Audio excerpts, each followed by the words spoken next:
Iba yun. Taga saan ka ba, Jonah? Las Piñas po. Las Piñas!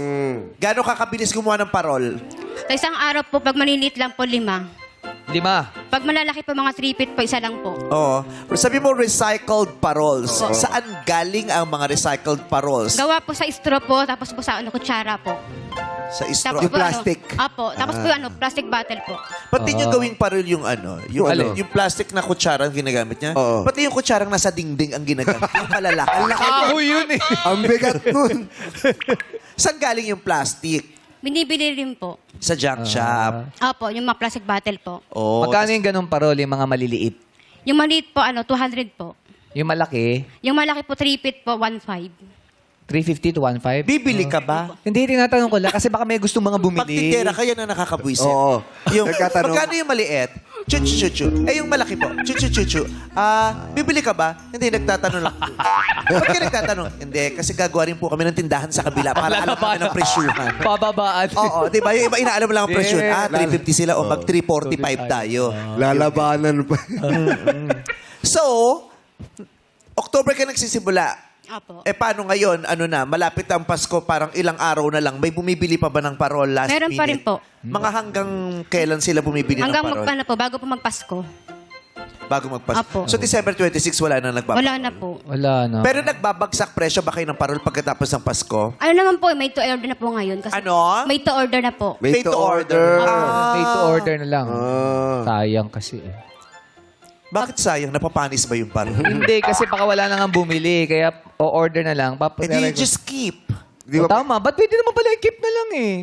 baka walang lagayan. Ha? Hindi, at saka, Oo, lagayan. hindi kasi yung iba, pagdating ng ng January, o kaya mga December 20 something, bagsak presyo Sale sila. na, oo. Kasi meron namang ibang wais na, ay, mura na, bilhin na tayo ngayon, kahit next year pa natin gamitin, kasi nakakahon na, Mas ikakahon mura, pa natin yes. eh, di ba? Kahit yung mga Christmas tree. Oo, Correct. tatag. Oo, Christmas lights.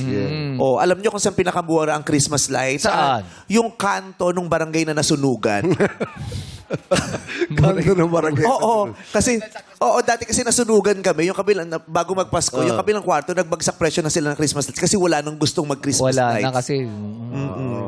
So ngayon, kamusta ang Pasko mo? Ang dami mong bahay na pinaliwanag at pinasayang pamilya dahil sa kagandahan ng mga palumuti ng Yes. parol mo ngayong Pasko. Samantalang ikaw, paano mo naman pinapaganda at pinapasaya ang Pasko mo? Kamusta ang bahay ninyo? May liwanag ka bang nailagay na parol doon sa bahay ninyo? Wala po. Tatampal. What? Charot lang. Charot. Okay. Wala Paano po. mo? Ha? Kasi naubos po yung mga ginawa ko pong parol. Paano ba naman gumawa ka para sa pamilya mo? Ito naman, sa Pinira piraso na na lahat malulugi eh. doon. Oo nga. Oo, kasi pinapaganda mo ang mga bahay namin. Iba ang parol na iba ang bahay na may parol. Yes. Dahil ang bahay na may parol ay bahay na may liwanag ng Pasko. Yes. Tama. Diba? Ngayon po, gagawa na po ako kasi Wow, kung di ka pa sinabihan, di ka gagawa para sa bahay nyo. Diba? As in, walang Christmas decors ang bahay nyo. Wala po. Bakit? Anong Kasi take? po yung parang kulang po kasi sa budget. Yung mga benta ko po, ko rin po sa bahay, pambayad. Yan yung Hindi na mga nila oo. yan yung mga irony of life, 'di ba? Yung nagtitinda ng parol, hindi nakapaglagay ng parol sa bahay. Yung nagtitinda ng prutas, walang handa sa Noche Buena. Yung nag-aalaga ng ibang bata sa ibang bansa, hindi naaalagaan ng anak sa sariling lugar, sa sariling bahay, 'di ba? Yung Hirap. kabaliktaran, 'di ba? May mga bagay kang ibinibigay sa mundo pero hindi mo natatanggap o naipagkakait mo sa sarili mo. Marami kang bahay na pinaganda, hindi masamang pasayahin mo din ang bahay mo kahit munting parol lang. Magkano ba yung parol na 250? 200 po yung maliit po, yung 12 inches po. Bigyan kitang 200, maglagay kang parol sa Yan. Yan. Oo. Para may parol siya na. Kasi Oo. marami sa kanila yun ang iniisip. Kaysa gamitin ko to sa bahay, ibebenta ko na lang. Sayang Oo, din ganun naman. nga eh. Opo. Di ba? Yung ganon. So, hindi ka talaga nagki-Christmas decors. Hindi po, bihira lang. Bakit? Kasi po ngayon po kasi sobrang gipit po kasi ako ngayon. Ano na sobra? Sobrang gipit po. Yung mga napagbentahan ko po, pinambayad ko lang din po sa utang. So, walang, Yun. walang oo. budget talaga. Parang hindi niya Opo. priority yung parol. Ibig Oo, sabihin, yung- pangkain na lang nila, panggasto. Tapos pang baon po ng mga anak ko po.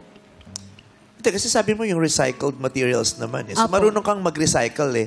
Nabibigyan mo ng kabuluhan yung mga bagay na itatapon na. Opo. 'Di ba? So hindi ka masyadong gagastos kung may kakayahan kang gumawa ng Yes. makabuluhang bagay dun sa mga kahit yung mga dyaryo, Yeah. yung mga pinagkainan ninyo, yung mga Kumbaga pandikit na lang. Plastic mga bottles. Oo. Oo.